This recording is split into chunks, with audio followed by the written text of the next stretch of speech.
So we will start with the recitation of the Holy Quran, and I request Hamza Ilyas Sahib to please recite the verses of the Holy Quran and translation.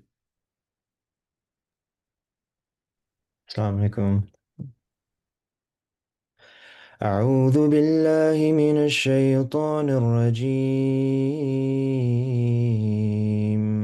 بسم الله الرحمن الرحيم قد أفلح المؤمنون الذين هم في صلاتهم خاشعون والذين هم عن اللغو معرضون والذين هم للزكاة فاعلون والذين هم لفروجهم حافظون إلا على أزواجهم أو ما ملكت أيمانهم فإنهم غير ملومين فمن ابتغى وراء ذلك فأولئك هم العادون والذين هم لأماناتهم وعهدهم راعون والذين هم على صلواتهم يحافظون أولئك هم الوارثون الذين يرثون الفردوس هم فيها خالدون. English translation.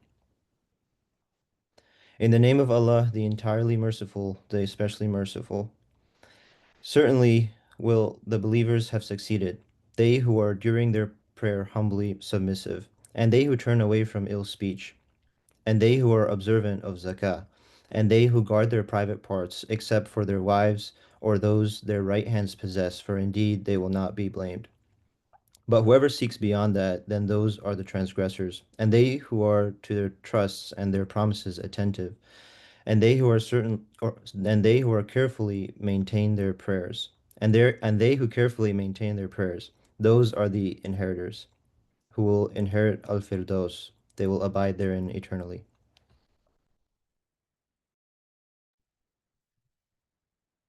Jazakallah.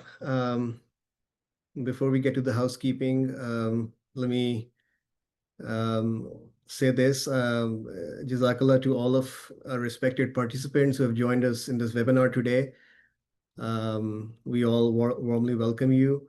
This is the first webinar in the series of these webinars, which will inshallah be happening quarterly, Pathway to Paradise. And these webinars are intended to help us gain better understanding into our role and duties and obligations as a Musi, and how to better fulfill our covenant that we have made with Allah Ta'ala by joining this blessed scheme of Wasiyat.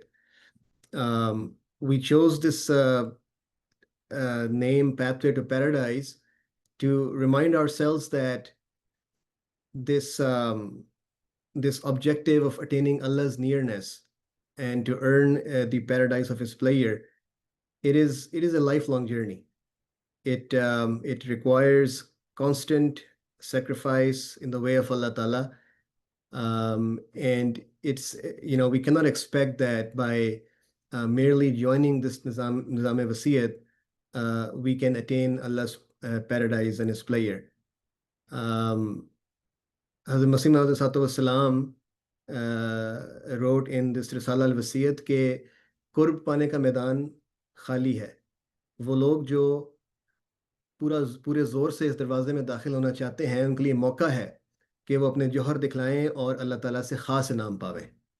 Hazrat Masih Maud says in the will that rejoice and be happy that the field to achieving nearness to Allah Ta'ala is empty and vacant. Now is the time for those who wish to enter this door, mustering all their strength, show their mettle, and win the much coveted prize from Allah Ta'ala. So it is incumbent upon all of us that we keep this front and center, that we have to prove our worth. We have to consistently strive in the way of Allah Ta'ala and consistently self-evaluate so that we're making that progress uh, in that field which is vacant, but it is dependent upon our effort, how close we get to Allah Ta'ala. We know that this Nizam was foretold by Allah Ta'ala, Allah the Almighty Himself, 1400 years ago, in the Holy Quran in Surah Takwir, where Allah Ta'ala says, "Wa izal jannatu uzlifat," that paradise will be brought near. But it may be new for some of us that the Holy Prophet ﷺ had also prophesied this Nizam-e Wasiyat. And there's this hadith in Sahih Muslim where Ahad states that at the time of the Isa ibn Maryam, the promised Messiah, والسلام, he will wipe off their faces and he will inform them of their ranks in paradise. So the the paradise is brought near, but there's a journey. There is these ranks in paradise, and we are bestowed those ranks based on the level of effort and sacrifice that we present in the way of Allah Ta'ala. So this webinar, and inshallah ta'ala, all the future webinars in this series will be intended to learn from each other, help us remind all of us about our obligations and duties being a Musi, and with the better awareness and better understanding of our covenant, of our obligations, we can continue to strive in the way of Allah Ta'ala and continue to march in the direction where we are we are attaining the highest level of paradise possible with Allah Ta'ala's mercy and grace. So with that, I pray that this webinar proves beneficial for all of us and helps us understand our covenant better, inshallah ta'ala. And with that, I pass it on to Zishan Saib, who will inshallah take us further in the program. Just very quickly, just to go over some housekeeping rules. Welcome everyone to the Pathway to Peace Paradise, Pathway to Paradise webinar. The first housekeeping item I just wanted to discuss was that this webinar is made to be interactive. When the presenters were creating their presentations, they kept the audience in mind, and the main purpose of this webinar, it was really to answer all the questions that Messiah Department has been receiving. So in order to stay engaged, we have set up a Menti, which I will walk through how to sign in on the next slide. But throughout the webinar, we'll be keeping an eye on the question and answer box as well. So feel free during the presentations to type in your questions, and then towards the end of the presentations, I'll try to have them answered by the panelists here. At the very end of the program, we also have a live Q&A. So if during any of the presentations your direct question wasn't addressed, you can have the chance and the opportunity there to raise your hand, and I'll go over the procedure then at that time. The second point that I wanted to make is that we have over 100, about 130 guests who are attending right now, and that number is growing. With that being said, just to remind everyone that while we are joining virtually, this is still a Jamaat program, and Jamaat etiquette still apply. And also, especially during questions, please ask your questions succinctly and to the point, and try to allow the maximum amount of people to ask their questions. Then during the Q&A session, please avoid bringing up any personal case-specific questions, whether that be related to your own account or even bringing up another person's name or anything of that sort. If there are any specific questions related to your accounts that you need answered, Messiah Department has launched a help desk.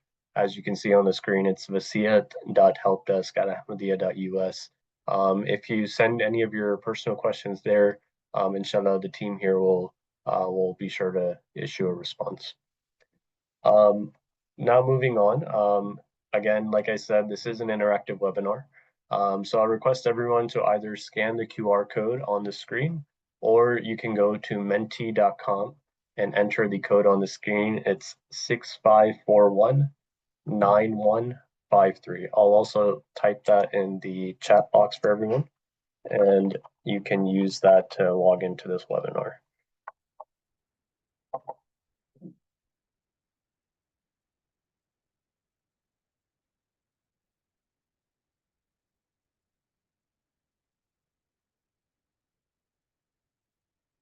We'll just give it a couple minutes. I see people are signing in. Mashallah, we have 13 people signed in. Again, there are now 131 attendees. So let's try to get somewhere close to at least 30 or 40, and then we'll move on.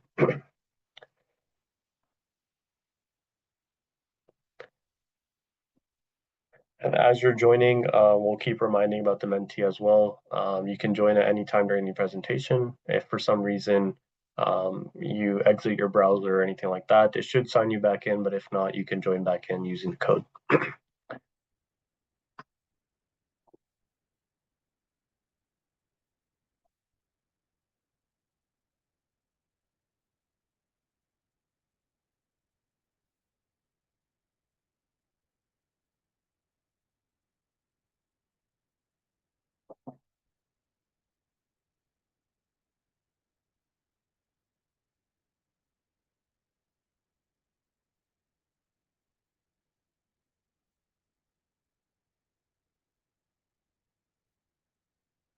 All right, we're at about, I think, almost about 40. Inshallah, I think, Secretary Saad, with your permission, I think we can move on and let people continue to sign in. Ji.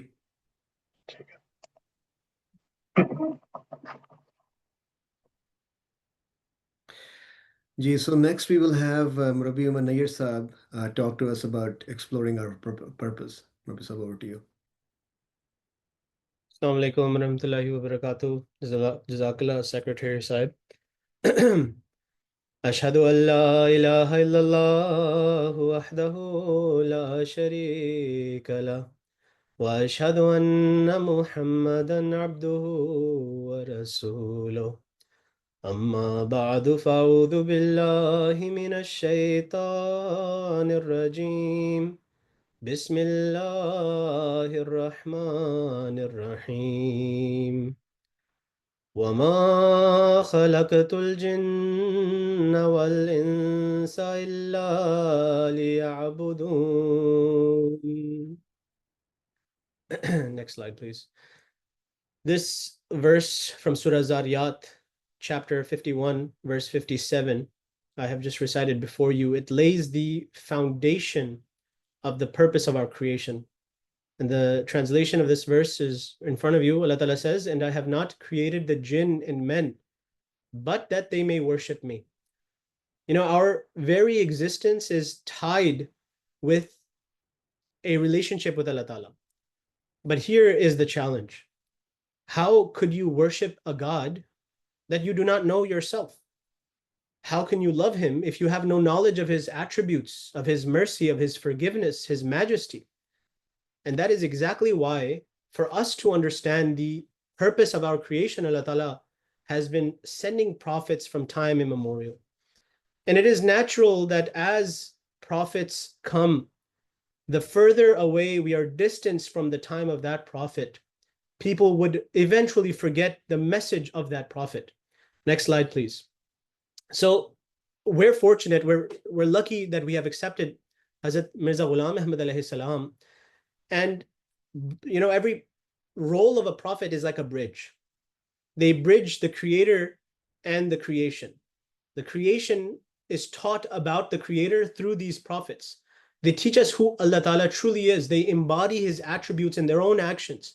They guide us back when humanity drifts into darkness. Now, you know, we believe in Rasulullah sallallahu alaihi wasallam to be Khatam al-Nabiyyin. He was the greatest of the prophets, of them all.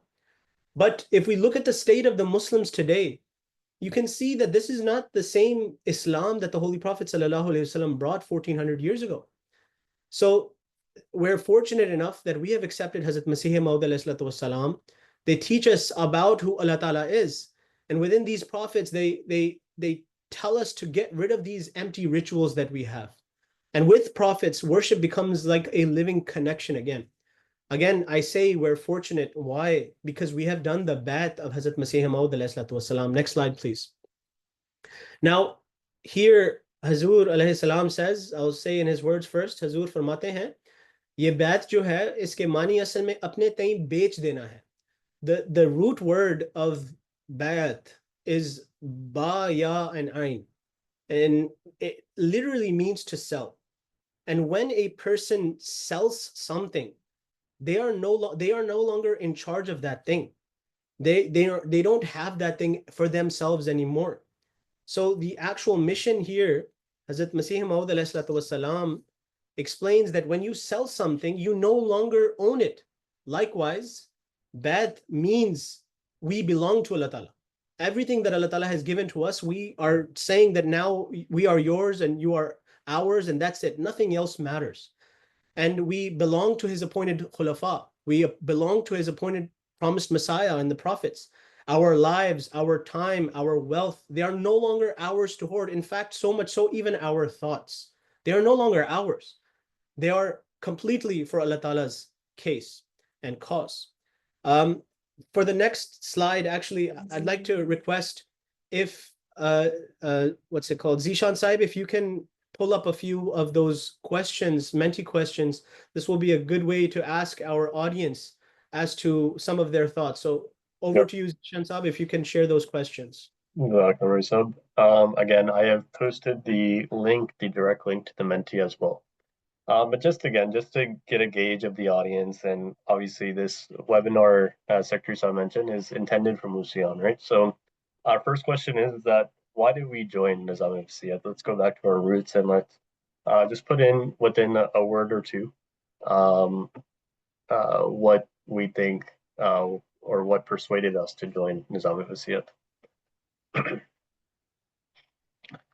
MashaAllah, we have our first response because the Messiah asked to obey Hazur paradise.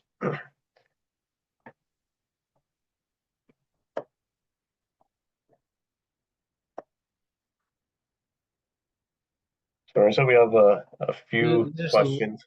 Interesting answers right here. Yeah, right now I think our biggest one here is paradise, right? Very close to our theme and our title. A few people have mentioned the desire of the promised Messiah. A few people have mentioned earning Allah Ta'ala's pleasure, earning Allah Ta'ala's favor, becoming closer to Allah Ta'ala. And then others have also mentioned that in obedience to Hazur's orders, right? To Hazur's request, his desire. So mashallah, I think we have a good amount of answers here, and again, faith and paradise being our main ones.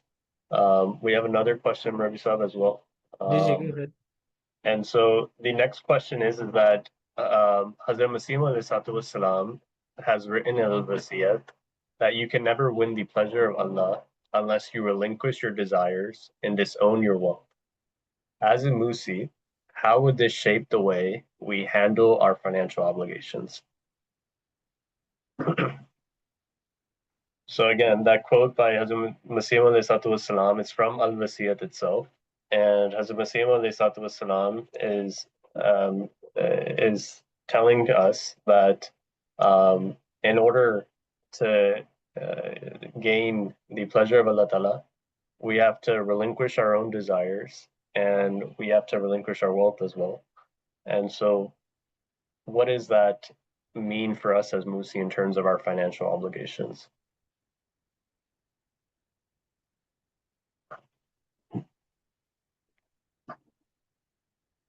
Well, this is a good one. Remembering you don't bring your money to the grave, spend in such a way that it attracts Allah's mercy and love. Very good. Yeah, mashallah. Very well written. We have a good amount of people who are saying that, to be honest, to give an accurate budget, to keep that promise, that we made with Allah Ta'ala when we, joined this blessed Nizam. We have loyalty, we have we should believe that this wealth has been given to us by Allah Ta'ala, and now we are simply returning to Him. So we have a lot of answers here, but a lot of them are along the same lines that, again, that coming back to our purpose, right? As Musi is why we joined this Nizam. It was again to gain that nearness to Allah Ta'ala. And with that, when we make that pledge, there's here we have answers here that it's saying that we're fulfilling our promise, we're keeping that covenant that we made with Allah Ta'ala, and in spirit of that, that means that we have to sacrifice, we have to be honest in our affairs as well. So, mashallah, a lot of good answers here. And Marisa, I think you have a quote from Khalifa Rabi that you wanted to highlight as well. Before we get into the quote, the reason why we are starting off this webinar with the foundation is sometimes it's best to start from the scratch and remember the real reason why we do something in the beginning. As we go along in the system of something, we forget about it because of all the technicalities and intricacies. We forget about the root and the reason why we did wasiyat in the first place. So we talked about, the beginning, the purpose of our creation.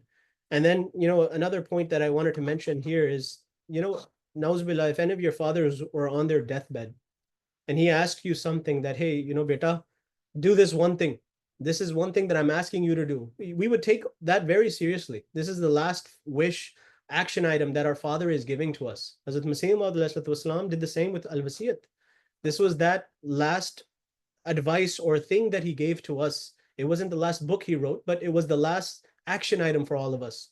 So we should take this very seriously. Jazakallah Zishan Saab for these questions, and I appreciate everybody to give these very beautiful responses. If we can go to the next slide. This is the sum of it all. Hazrat Musi Rabi states, इसलिए मैं मूसियान को नसीहत करता हूँ कि अभी वक्त है ज़िंदगी में खुदा ताला से अपने मामलात दुरुस्त कर लेने का। अगर इस दौर में आपने अपने मामलात दुरुस्त ना किए या बाज़ बातें मख्फी रखीं और किसी पहलू से भी तकवा के मेयार पर पूरा ना उतरे, तो ये वहम व गुमान दिल से निकाल दें कि क़यामत के दिन आप अपनी कमज़ोरियों और कोताहियों के बदले इस दुनिया की माली कुर्बानियाँ पेश करेंगे। यहाँ खाते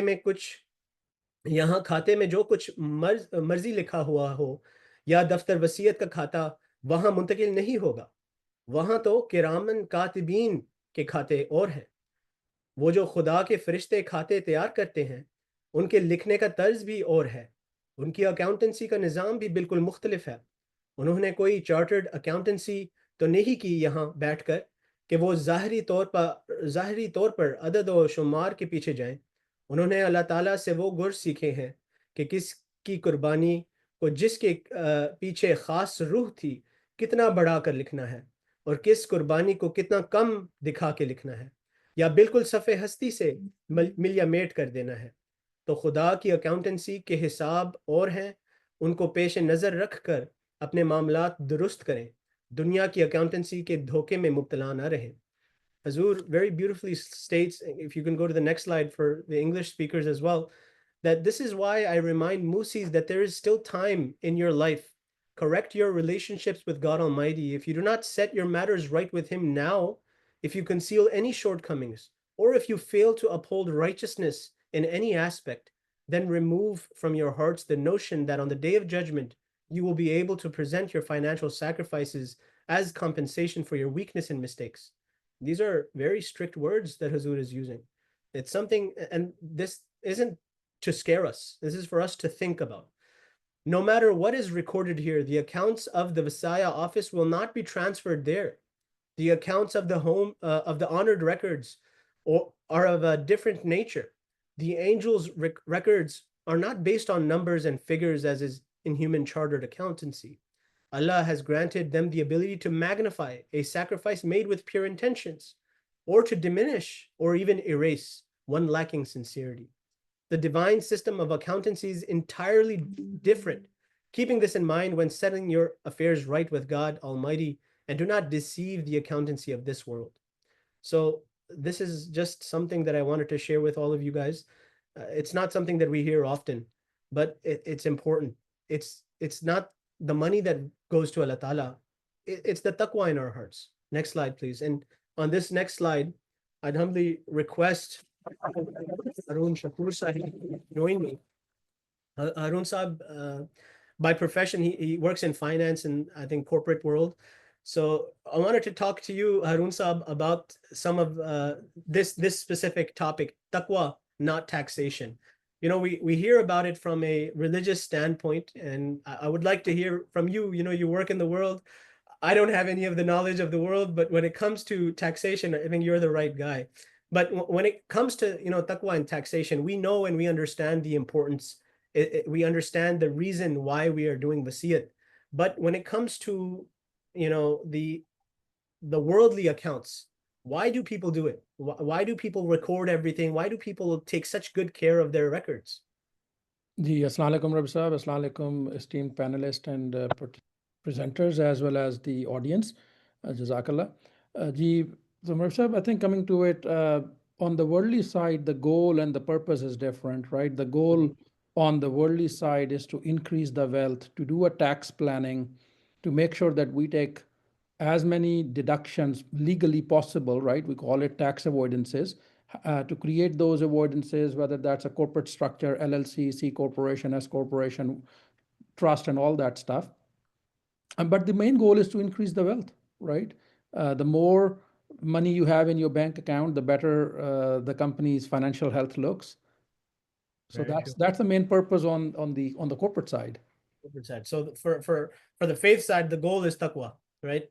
So for the finance side, it's like, okay, who's gonna have the most money, right? But if we, you know, if we turn to a different side of this, in faith, our goal is qurb of Allah Ta'ala, the qurbat of Allah Ta'ala, to get nearness of Allah Ta'ala through sacrifice, especially financial sacrifice. But in finance, the goal is often to maybe minimize the taxable income, right? To minimize in one way or another, just so maybe there would be more profit later on. If you could explain a little bit about that. The idea is that the taxation is seen as a burden. It's a burden on the corporation, it's a burden on an individual, it's an item that reduces your wealth, right? So it doesn't push you up, it actually pulls you down in the worldly matters. So the idea is to reduce that gravitational force as much as possible so one can elevate their status. But as you are mentioning, in the spiritual realm, uh, the the goal is to get closer to Allah and to offer the sacrifices, and even the greatest sacrifice of life or family or honor. So wealth is quite low in that premise. Very true. And you know, oftentimes we forget about how much Allah Ta'ala really does for us, right? There's that narration of the Holy Prophet Sallallahu Alaihi Wasallam. He says that give in full and do not withhold your sacrifices to Allah Ta'ala, lest Allah Ta'ala will hold those blessings for you. So if we just start to count how many blessings Allah Ta'ala has done for us in our lives, we can't even count them. We're not even close to how much we're actually giving in His way, in His cause. The next question, I guess, would be, you know, in faith and religion, we're told that it's about the substance, right? It's about the actual maghz of something, not the kishr, not the chilka. So Allah Ta'ala values the sincerity behind a person's sacrifice, not just the numbers. But in finance, do you see the opposite? Like, do you see that it's more form over the substance rather than the substance over the form? Yes, definitely. The idea is to, again, like I said, the goals are different, right? So the forms, you create artificial structures, and you create and you treat those structures as a way to minimize the tax impact to the organization, to the individuals when you're doing the wealth planning, tax planning, and all that stuff. But I think my final thought on this is uh, you we need to, as a Musian and as a member of Jamaat-e Ahmadiyya, we need to put taqwa in our tax planning. And every tax planner, when they do it, they put some risk of audit, they put some risk of a position not taken right, and penalties and back taxes. But the paragraph you or the passage you just read from as a Khalifatul Masih Rabe, right? There's no chance of like randomness, right? Allah Ta'ala knows in the minutest details. So we should keep taqwa in mind, that the dealings we are having here is with the all-knowing, who knows our accounts in detail, and is well aware of our intentions. Jazakallah Harun Sahib, very beautifully said. I appreciate you joining us and giving us a little bit of insight from the worldly perspective. And just to end my portion of this sequence, I just wanted to just quickly go over. So again, remember what our purpose is, why we're created for, to remember Allah Ta'ala, to worship Allah Ta'ala.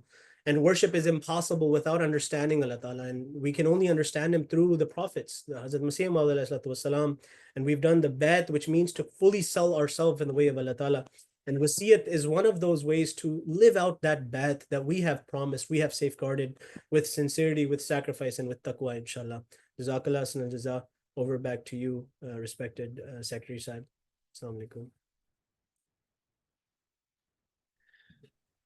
Jazakallah. Next, we will have Bilal Ahmed Sahib present Schedule C Deep Dive. Assalamu alaikum warahmatullah.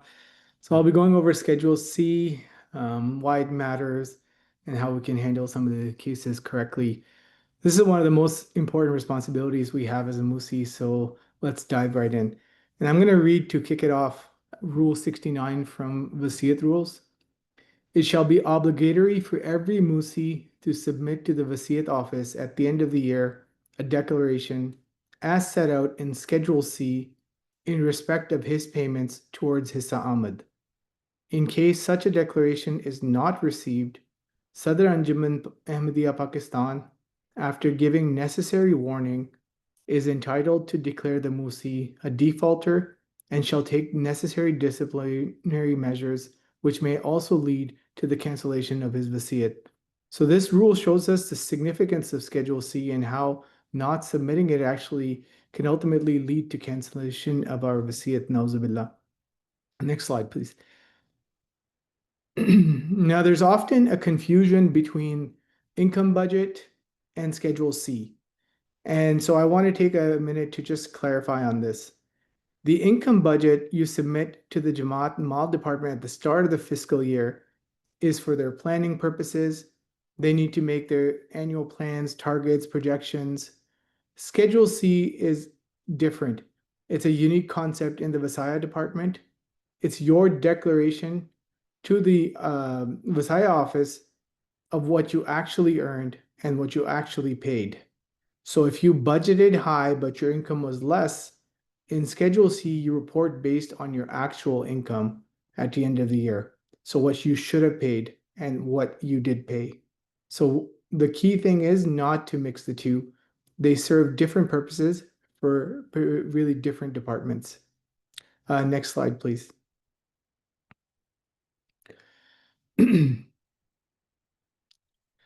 So I want to actually, this is a really important topic that's often brought up by our members. And this was the first year when we sent out the emails, we shared numbers of arrears. And so it's important for us to take a minute to discuss this. So if you have arrears, here's exactly what you need to do. Pay attention because missing any of these will cause problems. So first, we need to make sure we pay our chanda through the chanda portal towards Hissa Ahmad. This is the mandatory step. Secondary, secondary and highly recommended is you email the Vasaya office, and then it will be in our records as well.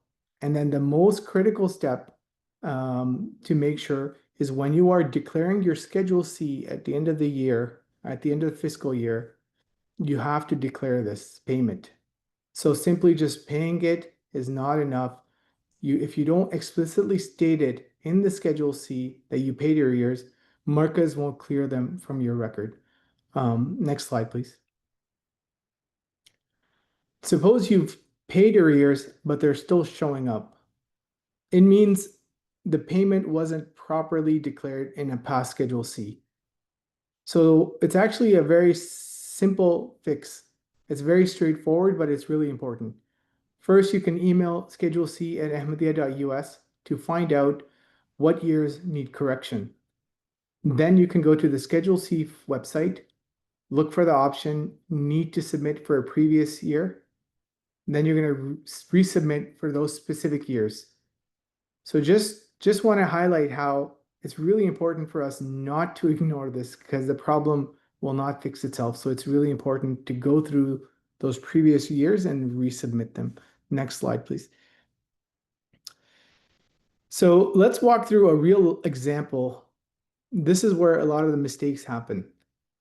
So suppose you paid $1,000 this year, and from the $1,000, 300 was for the current year, and $700 was for arrears.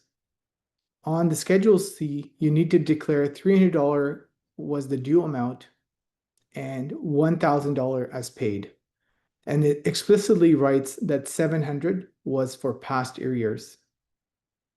So the common mistake people make is that they say they will look at their statement of account and they will see that they paid $1,000 that year. So they will simply put $1,000 for the current for the amount due. And then they will just write $1,000 for the amount paid. But remember, arrears payments show up as it's if when they do that, it does not clear the record with Marcus.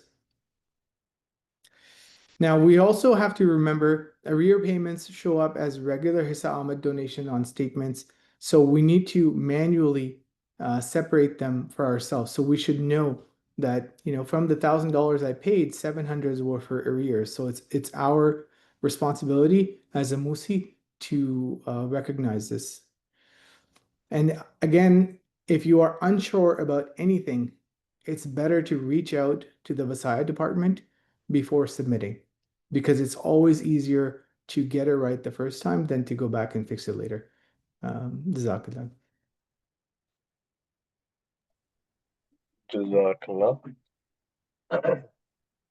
And really, we have a really quick question, but also it's in the Q&A box. It's saying that, can you please clarify if someone is not in arrears, do they still need to file a Schedule C? Yes, Schedule C must be filed by every Musi every year at the end of every fiscal year. So Right. regardless of arrears or excess. Jazakallah. Jazakallah. Next, we have a panel discussion, and I'll introduce our respected panelists. First, we have our National Secretary Sahib Vasaya Abdullah Raja Sahib. We also have our assigned missionary to Vasaya Department, Murabbi Talha Basra Sahib. And we also have our former Secretary Sahib, Dr. Khalid Atta Sahib. Gentlemen, assalamu alaikum. My first question is going to be these are just panel questions, common questions Vasaya Department has received. Murabbi Sahib, assalamu alaikum. Marisa, one question that we usually receive is that, if a Musi has an excess built from previous years, can that credit be applied towards future Hissa Ahmad? How does that work? Very good question. So Jazakallah. So if a Musi is paying excess every year, for example, the chanda due was $300, just for the example, per year, and he or she is paying $400 every year. So every year, $100 extra excess she is paying towards their Hissa Ahmad account. And let's suppose this year she's only paying $200 because now she want to pay $300, but there are arrears now. Because he or she already have the Musi already have the excess in their account, so that will automatically apply towards this year. So there's no need to take any extra step. The markers will automatically apply the excess to the this year, current year, if there's some deficiencies there. Dr. Marisa. And I'll introduce Secretary Sahib as well now. Secretary Sahib, another question we usually receive is that, if a Musi has excess Hissa Ahmad built and would like to apply that excess to Hissa Jadad, first, is that allowed? And then, if so, how would a Musi proceed, as this can be indicated on a Schedule C? Ji, assalamu alaikum warahmatullah, and jazakallah for that question. So the answer is yes, it is allowed. The only difference in this case, comparing to the previous question where there wasn't any action required on the Musi's part. It was automatically adjusted by Markaz. In this particular case, now we're moving the Hissa Ahmad access into Hissa Jaidat. So for that, what needs to happen is that the Musi will write to our office that they desire to move this whatever amount of access into the Hissa Jaidat bucket, and they will write that in an email, send it to us. We will send that to Markaz, and then once Markaz approves it, then they will send us a letter, and then once we receive it, then we will work with National Finance Department, who can then move that amount from the Hissa Ahmad category to the Hissa Jadat category. And so that's how they will move the money, but they will have to write to us in writing to do that. Gotcha. ठीक है, Jazakallah. And Ramsa, back to you now. This is kind of more of a scenario. So let's say if a Musi has pledged $10,000 as their budget for the fiscal year, but because their income was less, they ended up paying $9,000, so about $1,000 less. In the Schedule C declaration, do they mark that their payment is correct, or do they need to contact Markaz or headquarters to have their budget adjusted? That's a very good question, Shanbhai. So basically, budget is separate and declaration of Chanda Wasiyat is separate, do not link to each other. If Musi, declared that he or she will pay $10,000, towards his Ahmad, but due to up and down in their income, they just paid $9,000. So they do not need to connect to adjust budget. They're just, declaring that whatever they paid according to their income. So on Chanda, on Schedule C form, they're going to mark is correct because the Chanda Wasiyat is between the Musi and Allah Ta'ala. They are just sending us a declaration that whatever they have paid during the year, that was according to their means. So they're going to mention that, the due was $9,000, and I have paid $9,000. So, Sab, if I missed something, you can add up. Ji, Melissa, Jazakallah for the answer. I think the question arises from this confusion that once I have declared the budget, that becomes binding on me. I think that's what the confusion is, right? And as Bilal sir had earlier explained, that budget is just a forecasted estimate at the beginning of the year. And the actual chanda that we end up paying in the year is based on our net income. And the Schedule C declaration happens toward the end of the year, when we already know that the entire chanda that I paid in the fiscal year was based on my net income. So when we're filling out the Schedule C, there is no dependency on the budget that we initially submitted. Schedule C is all about the actual net income, and the due chanda field will always reflect the actual income we made that year, regardless if we had declared more in our budget at the beginning of the year. Yeah, I kind of use Schedule C as like a checkpoint for us that, let's look at our income and let's just see if, the numbers are matching in terms of our chanda as well. And I'll introduce our other panelists as well, Dr. Khan Saab. Assalamu alaikum. Dr. Saab, the next question is that if a student had no income and no chanda that was paid towards his Ahmad, does he or she still have to submit the Schedule C form? Assalamu alaikum, and thank you for giving me the opportunity to answer this question. Yes, students, when they sign the Wasiyat form, they are required to declare their pocket money. Now, pocket money is not the same for every child or every student. It can differ depending upon for example, the parents' financial status and all that. So once they commit, like let's say somebody says he or she is getting $100 per month, which means that the minimum will be $10 per month. That is Hissa Ahmad. So they will pay according to what they have declared. And this is a must. There is no such thing as a zero pocket money. Markaz does not accept that. Because the idea or the purpose of this is to generate or create the spirit of sacrifice. So even if it's $20 per month, they will pay like $2 per month towards his Ahmad, but this is mandatory. So students, in that vein, I must also say that scholarships and stipends are not considered to be students' income. So if a student is getting a scholarship or a stipend, they should not declare that. It's only on the pocket money. Very clear, Dr. Saab. Moving on, Secretary Saab, to the next question that, mashallah, our Jamaat is growing and we have a lot of immigrants. So if a Musi moves to the US from another country during the year, and they've made, maybe partial payments towards their Hisamad in the country that they immigrated from, but also in the USA, let's say, as well.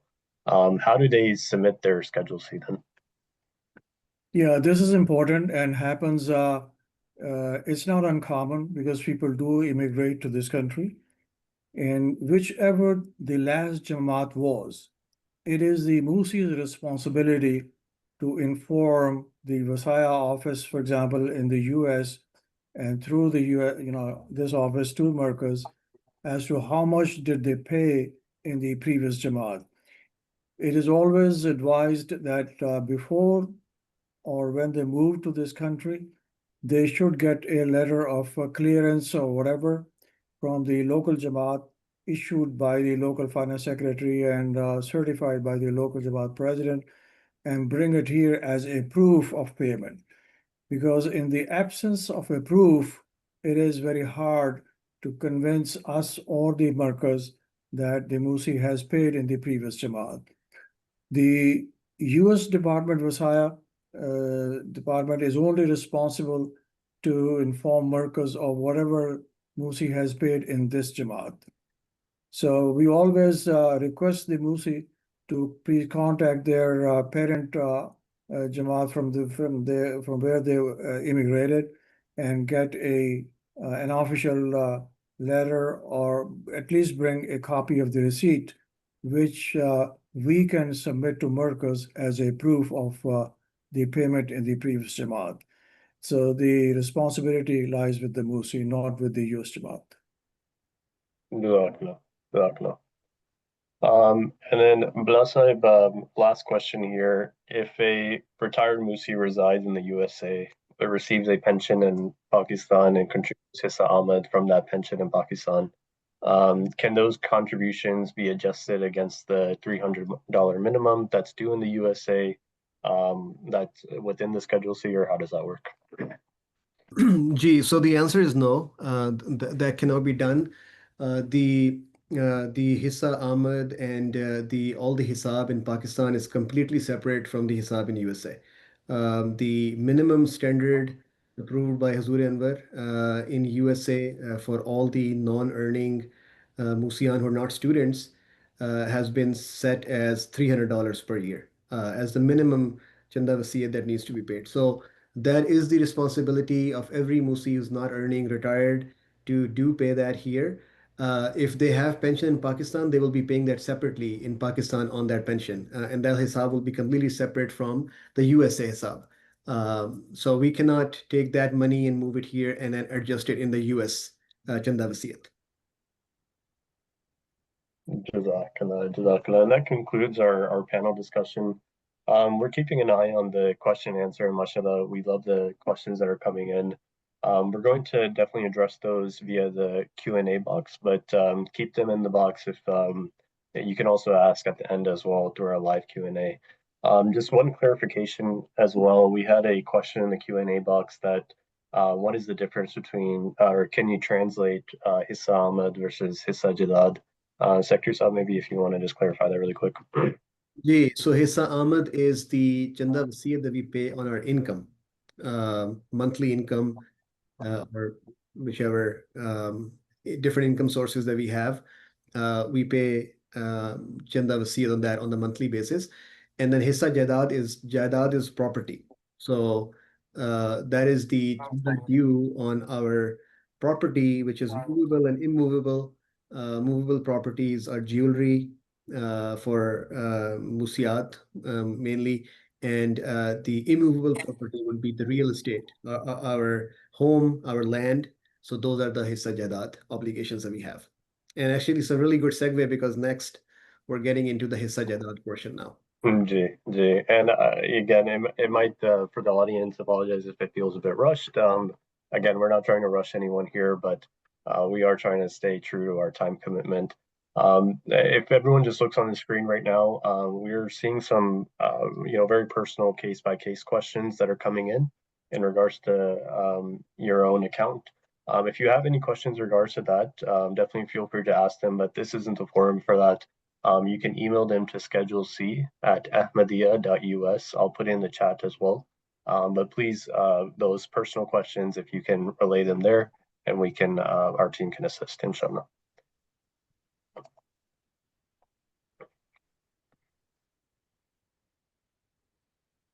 Secretary Sab, or are we okay to bring on the next speaker? So Harun Shakur Sab is now going to walk us through the hissa jadat portion. Ji, Assalamu alaikum wa rahmatullahi wa barakatuh. Jazakallah Secretary Sahab for the opportunity. This is a lengthy topic. I'll try to cover some of that in detail where it's a little bit more complicated. If you have any questions, there's definitely an opportunity to ask those at the end. Sushant Sahab, next slide, please. So we discussed two types of obligation in this. One is Schedule C, which is on Hissa Ahmad, as explained by Secretary Sahab before. This is on the income that you pay. And the second is on Hissa Jaidad. For Hissa Ahmad, you file a Schedule C. For Hissa Jaidad, you declare your property. And once you clear it, you file a different paperwork to get the clearance certificate that you have paid the Hissa Jaidad on the property. With that, let's talk about some definitions and what is covered in each. So some definitions that we will be using around, or some questions that will be coming up, is when is technically Hissa Jaidad due? Hissa Jaidad is due immediately after death. We also have the opportunity for Musis and Musiyat to pay that during their lifetime if they choose to. Otherwise, it is due technically at the end of the life. Is there a minimum or maximum of wasiyat? The minimum rate of wasiyat is 1/10, and the maximum one can do is up to 1/3. A term that we will be seeing in the scenarios that we have lined up is fair market value. The fair market value of the property is the value that we use to make Hissa Jaidad payment during our lifetime. It's very important to understand that during our lifetime, if we want to avail the opportunity to make a payment on our Hissa Jaidad, the value that we will use is a fair market value. This is not a tax assessment value that you get from your county, that this is the value of the land or the value of the dwelling. This is not that. This is in fact a value that you expect to sell your house at if you were to go out to the market today. So any realty or any real estate agent that gives you a fair market value, this is the value that we're talking about. If somebody wants to make a payment during their lifetime, what is the time period allowed? The time period allowed depends upon the property that you're trying to pay for. So if you're trying to pay for a personal property, a primary home, the one that you live in, you get 5 years from the date of the approved assessment to make that Hissa Jaidad payment. If the property is a secondary home or an investment property, you get 2 years from the date the assessment value is approved. And last but not least, what is the rate of chanda if I have a rental property? The rate of chanda on the rental income property is 1/16. This is the rate that a non-Musi pays their chanda Ahmad. So 1/16 for rental income, everything else is either 1/10 or 1/3, up to 1/3, depending upon what you opted in when you were doing your wasiyat. Next slide, please. This is some of the categories of what is covered as property and what is not. Secretary Saab has covered it, so this is a quick list for you guys to take a look at. We will also send this out, and this was also in our September slide for the Majlis-e-Musian. These are the two assessment forms. Secretary Saab highlighted two distinct types of properties. One is for Musiyat, which is jewelry, and the second is for your real estate. So this is a form that one fills out, declares the address of the property, what the value of the property is, attach a proof of it, send it to the markers, and that's how the assessment gets done of the property. Once that assessment is approved, you're good to go and pay that property off up in 5 years if it's a primary, in 2 years if it is your secondary or a rental property. This was also covered in September slide deck, and it's available online as well. The next question, sorry, back on the previous slide for a second. This is, again, stressing a very important point here. It's not a compulsion, but if somebody wants to make a payment during their lifetime, they will be paying based on the fair market value of the house, of their ownership. Ownership becomes really important if you are co-owning the property with one or multiple people.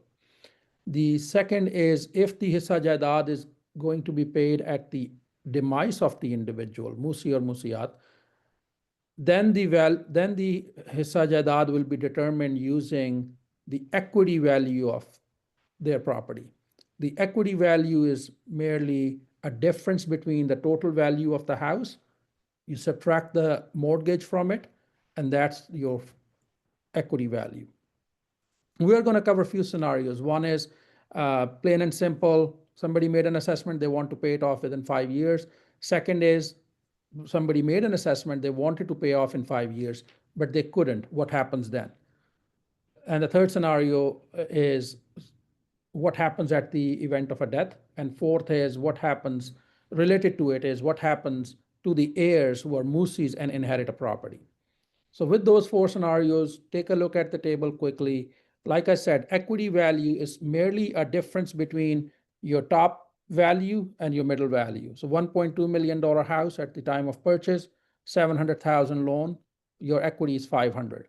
Over a period of time, if you have paid off the loan and the mortgage is going down to 600, your equity is increasing 100,000 by that, and then another 200,000 because the value of the house has increased.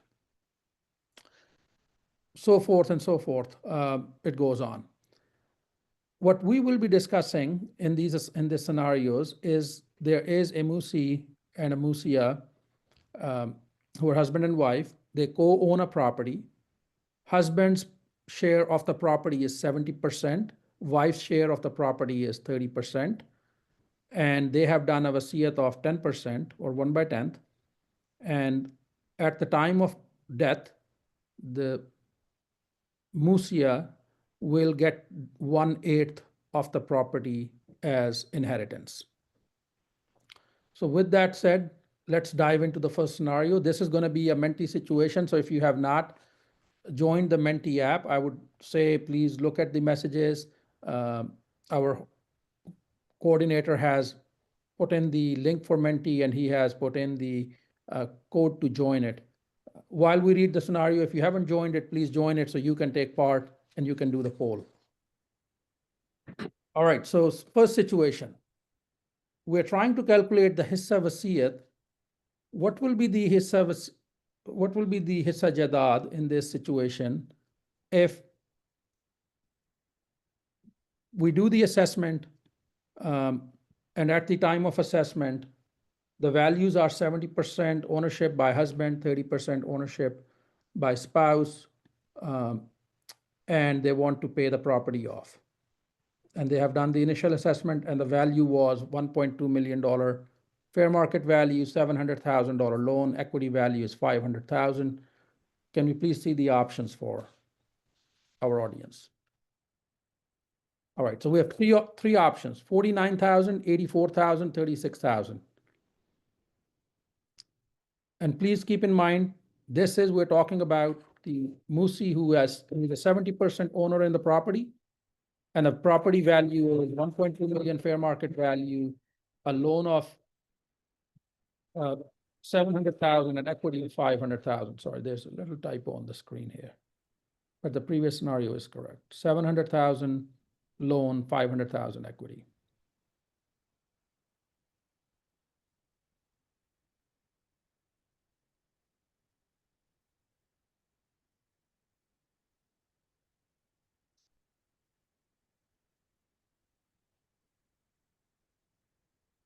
All right. So we have few answers in. We'll give it.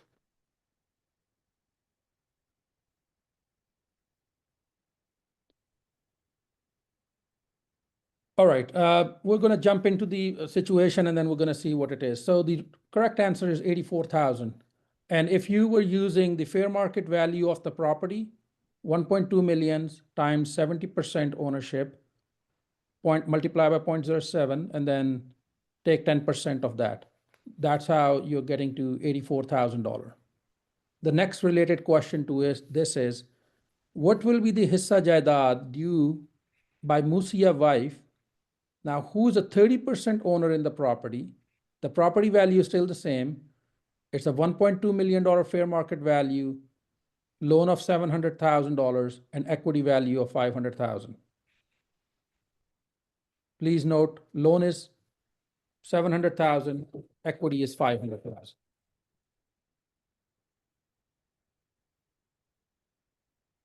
Okay. Anybody wants to go for 15,000?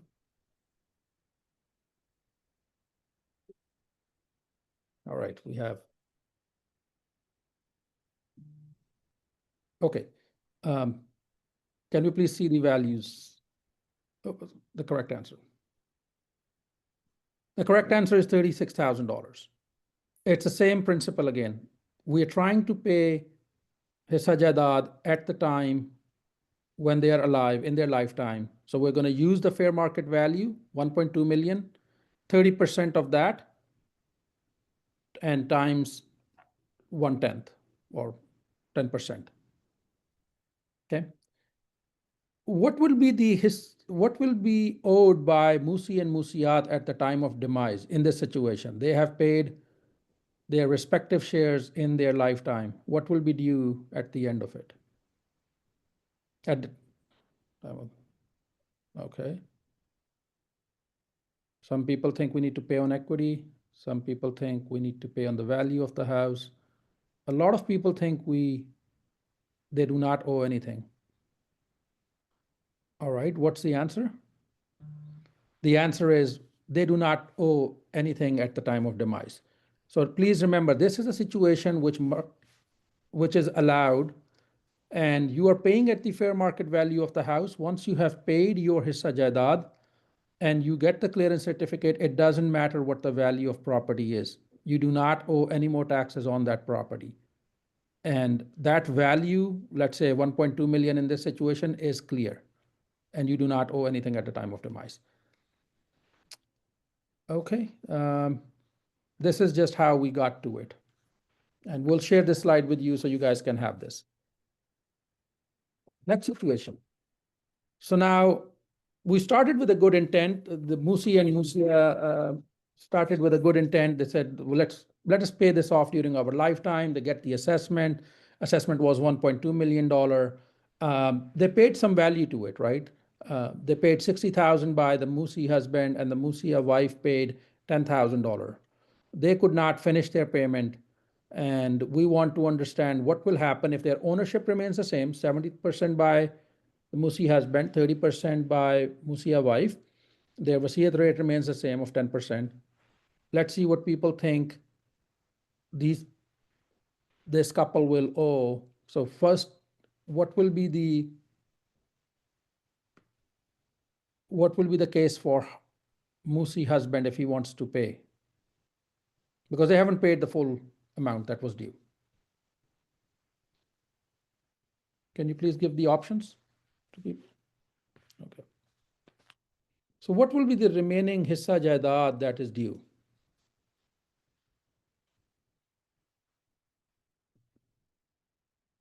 Now, please note, at this point, the old value has expired. 1.2 million has expired. Now the property's approved assessed value is 1.4 million in fair market value.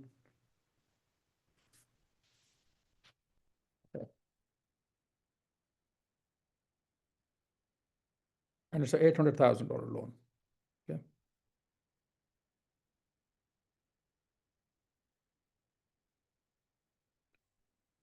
All right, let's quickly look at what the answer is. We have All right, so the remainder amount is $38,000. Again, what we're trying to do is we're trying to pay 70% of 1.4 million with a wasiyat rate of 10%.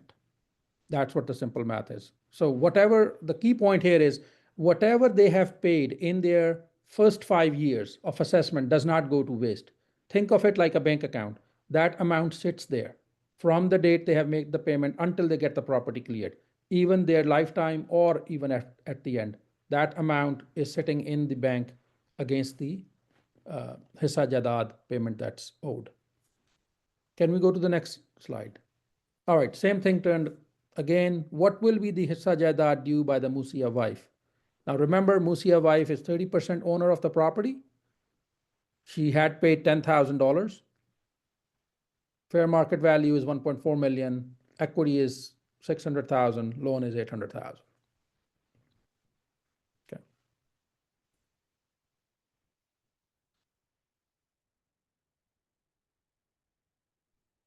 Okay.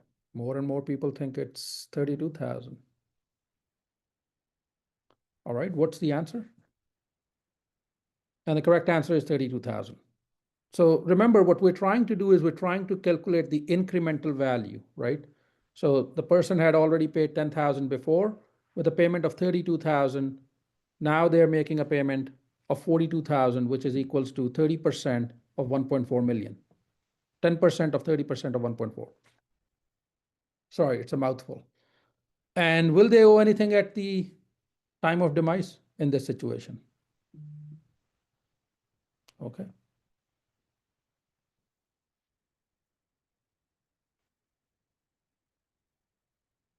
They will need to pay on the value of the home at the demise. Right. I think let's show the correct answer. The correct answer remains the same. Since they have cleared the property in their lifetime, whether they have cleared it in one assessment cycle, they have taken more than one assessment cycle, no value is due at the end of their life because they have cleared that property. So nothing will be due, just like in the first situation. All right, can we go to the third situation? All right, this is where, we're going to discuss the inevitable, death and taxes. Can't escape either one of them. So now this is a year where we're discussing a scenario that the husband and wife, both Musi and Musia, passed away. Their ownership doesn't change, 70%, 30%. Wasiyat rate remains the same, 10%.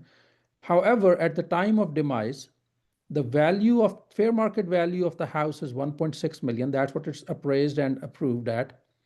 The loan on the property was 300,000, and they have built an equity of 1.3 million. And what we want to do is we want to calculate what would be the share if it is paid at this time, at the time of death, and assuming they have not made any payment throughout their life. So what would be the Hissa Jaidaad by Musi husband? Please note fair market value is 1.6 million, equity value of 1.3 million, and the loan on the property is 300,000. And this person is a 70% owner.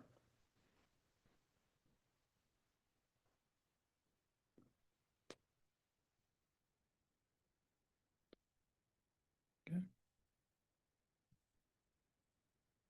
So it looks like you were not entertaining 39,000 at all, right? So the struggle is between the two, 91 or 112. Okay. The correct answer in this situation is 91,000. Now remember the key rule. At the time of death, the basis or the value that we use to assess or calculate the Hissa Jaidaad is the equity value in the house. So in this situation, the equity value of 1.3 million is relevant. So we take the 10% on 1.3%, 70% of 1.3 million. All right, now let's see what the value will be for Musia wife. Same set of scenarios, except Musia wife is 30% owner.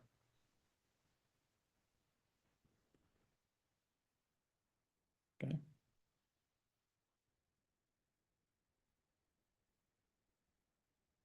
All right.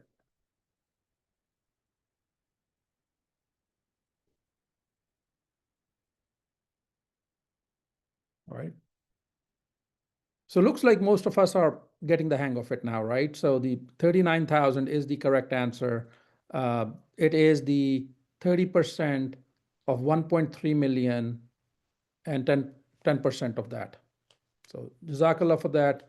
And I guess we go into the last situation, which is the next stage. And in this situation, we're gonna assume that the husband died in the year that was previously discussed, but the Musia wife did not. And now we want to understand, sorry, this is the answer, we'll come to it, we've already discussed it. So now we're looking at the situation where the wife had inherited the property, and husband's share was 70%, so she got 1/8 of that 70%, which is 8.75. Her previous ownership was 30%, so now her ownership is 38.75%. And this is happening in the year 12 that Musia wants to make the payment on the property and want to make sure that her accounts are settled. At this time, the property is valued at 1.7 million fair market value. The loan has been reduced to 200,000 and the equity on the house is 1.5 million. If the first scenario is matched with this, that the Musia had paid 36,000 in her lifetime on her 30%, what do we think the payment would be at the time of at year 12?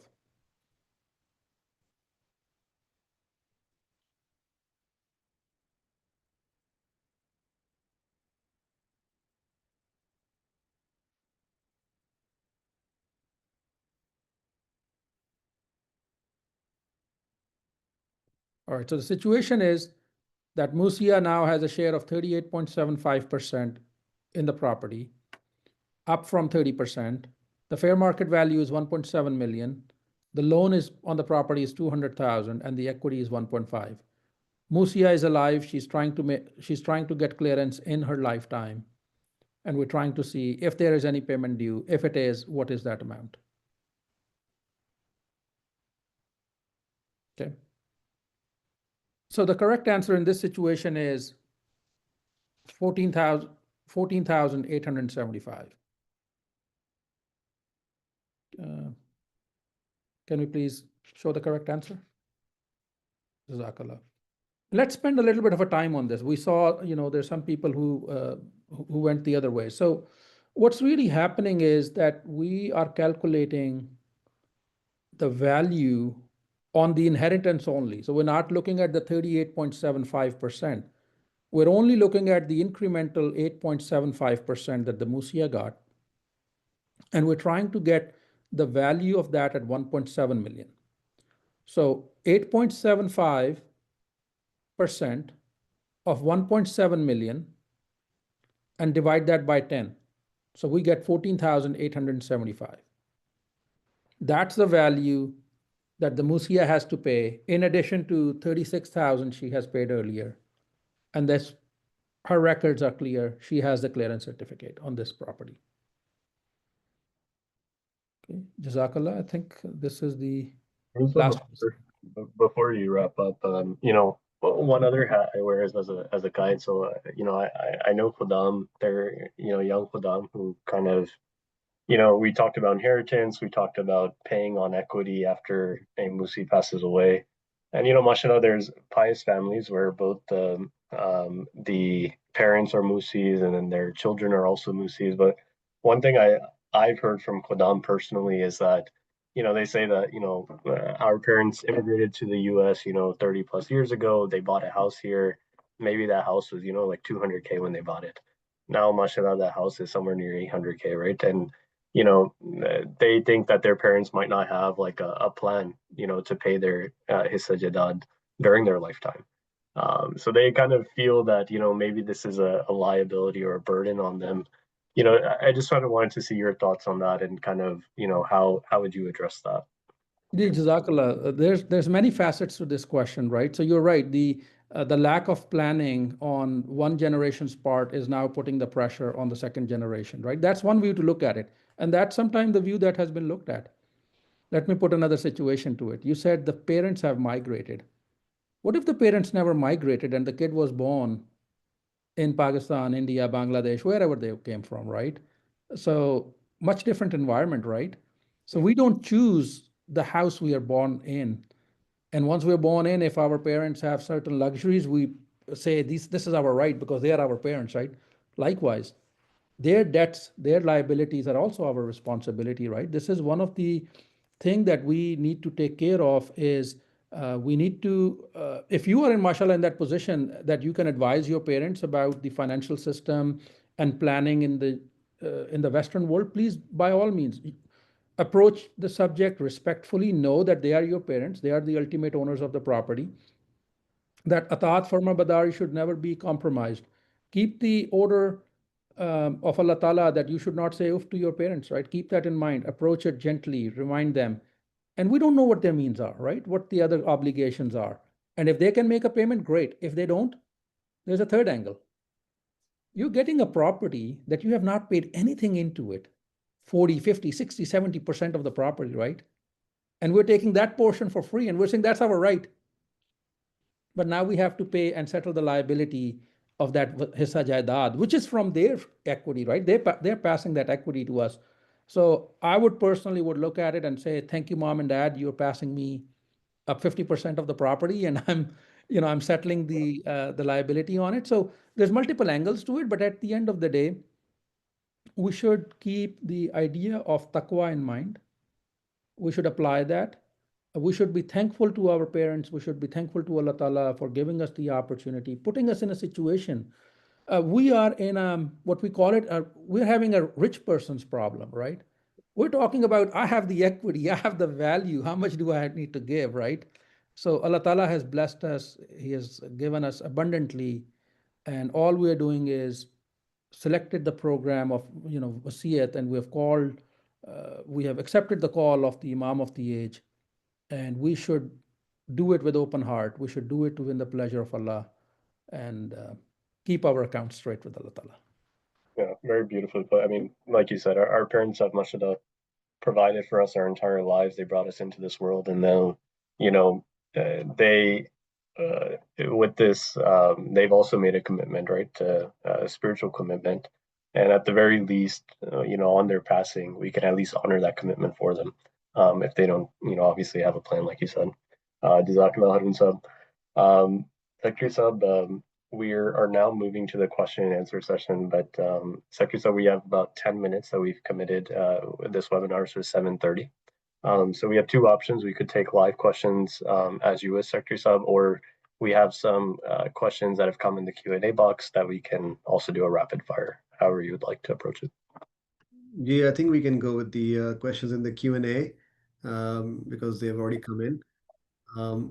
We do want to be respectful of everyone's time. We did promise that we will end this webinar at 7:30, so we want to stick to that. So we do have 10 minutes to take as many questions as we can, and the ones we are not able to answer, we will, inshallah, note them down, and we will be sure to provide responses to those in a form of FAQ document that we will share with the membership, inshallah. So go ahead, Zishan sir. What are some of the questions that have come up?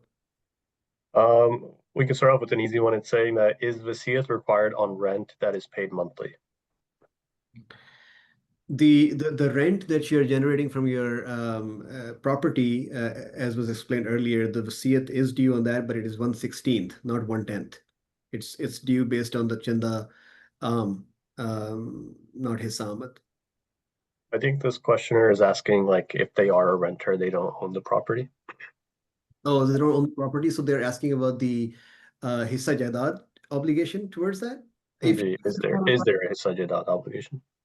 you're renting a home, you don't own it, you don't have any hissa jaidad obligation on that. So the question is the monthly, if somebody is bringing the income home, and then they also have to pay rental, rent towards the house, and is he or she going to pay chanda wasiyat after paying rent or before that? Okay, yeah. So chanda wasiyat is the only deduction that we can make is the tax, government taxes that we have to pay. And whatever the net income is after paying our taxes, Chanda Vasiyat is due on that. All other regular expenses, your mortgage, your rent, your car insurance, groceries, you cannot deduct those. Chanda Vasiyat has to be paid before that on the net income. Jazak, the next question is that how should we handle 401k retirement accounts for Hissa Jadad? Yeah, that's a good question. And the short answer is that 401k is the retirement plan. So once you retire, so you are obviously investing and putting money in that as a saving and retirement plan. Once you retire and you start drawing money from your 401k, whatever monthly income we're drawing from that, we will start paying Hissa Ahmad on it based on our prescribed rate.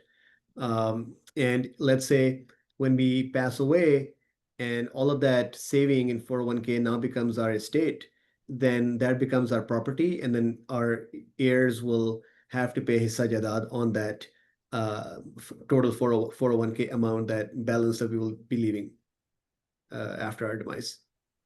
Jazak, this next question is relating to like owning multiple properties. The questioner is asking that if they co-own a home, they have a mortgage on it, and they declare that on their Hissa Jadad. But then let's say they move to another home um, before that mortgage is complete on the previous house. Will they have to declare another Hissa Jadad for the new property as well? Yeah, so keep in mind that the assessment was made on the first property, right? And they, let's say, started paying towards it, and they were not able to finish the entire payment, and now they sell the home and they move to the new home. Then the new home needs to be assessed again.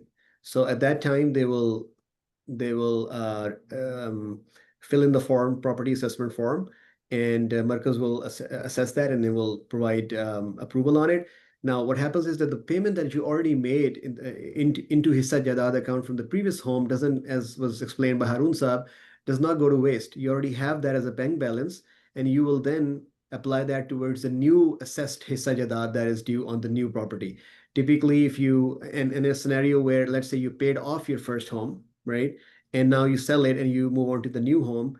If the new home is of a lesser value, that fair market value that you had already cleared and you got the clearance certificate, then nothing is due on the new home.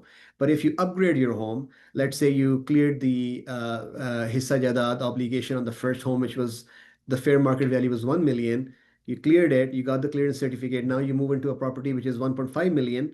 So you will have to clear your obligation of the additional $500,000 that you now have upgraded.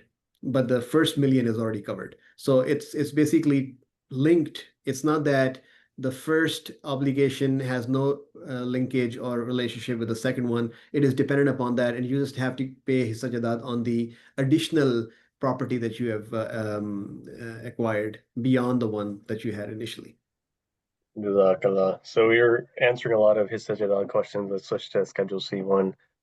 They're saying that, if they already paid, they're giving an example that if I paid $400 in the year 2023 to 2024, and they paid $200 in the fiscal year after that, Secretary Sub, they're saying that from what they understood, the Vasiya department will automatically adjust the Hissa Ahmad of the 2 years to be $300 each, and there's no action required from the Musi. Is that correct or incorrect? That is correct, but as long as they, in the first year, in their Schedule C declaration, they mentioned that the due chanda was 300, they paid 400, that will give them an excess of $100 in their record. And then next year, they declared that their due chanda was 200, it was 300, but they paid $200. So they were in arrears of $100. And as long as they do that declaration correctly in their Schedule Cs, yes, no action is required on their end. Markers will adjust that. Jazakallah. Let's see. This next question is asking how can I calculate his sajadad for my jewelry? So this is a very good question. Hissa Jadad, similarly, the same way as we discussed the scenarios for the property, real estate property, right? I mean, real estate property has obviously a lot more variances, and there's equity and there's the fair market value and all that.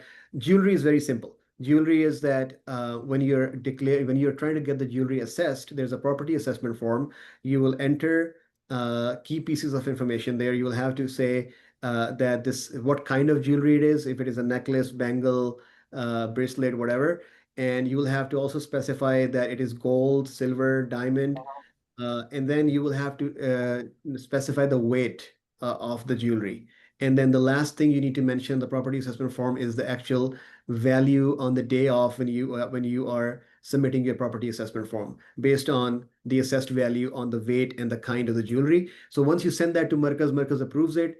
You have a clear amount that you have to pay towards to clear off your jewelry. And once you pay it, Markaz issues a clearance certificate for jewelry.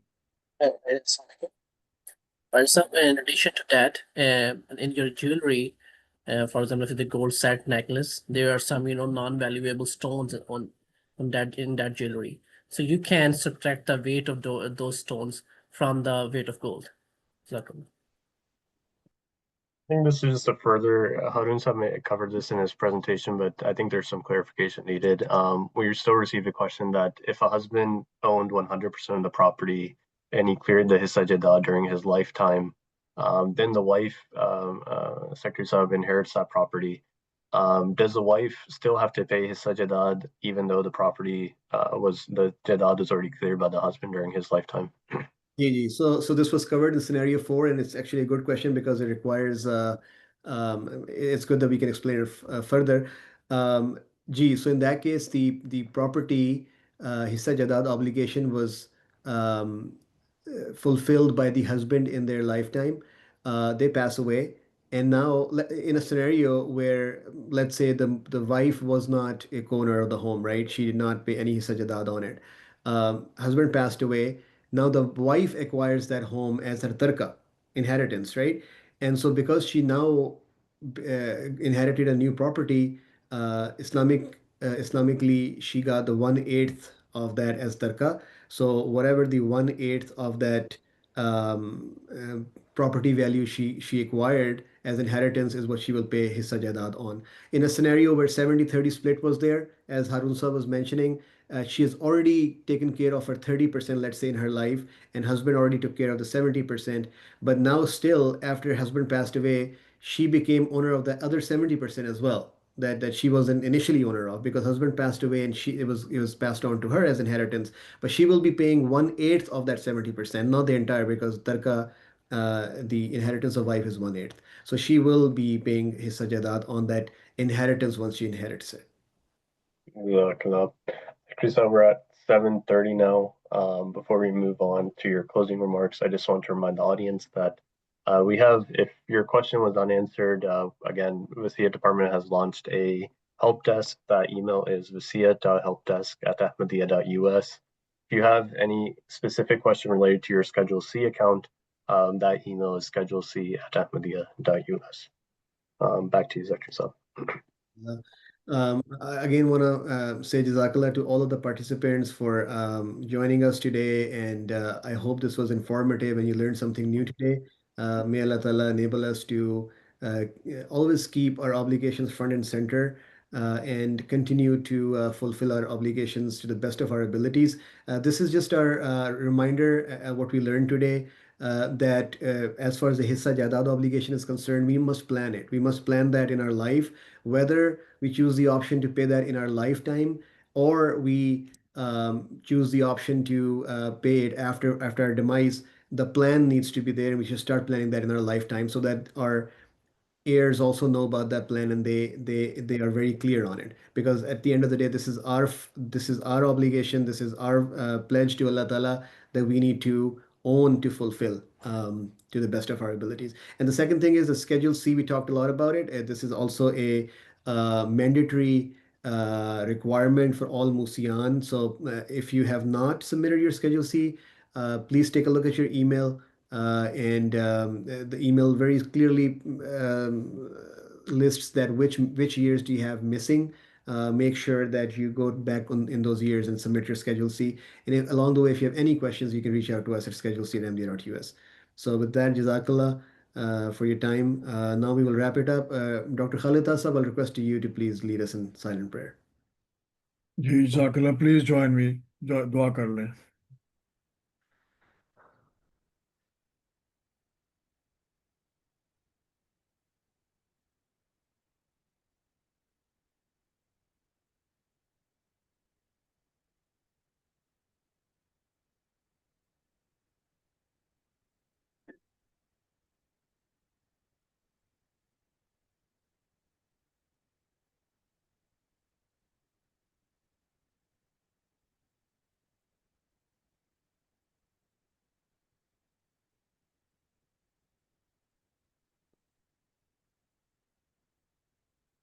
आमीन. Amen. Assalamu alaikum.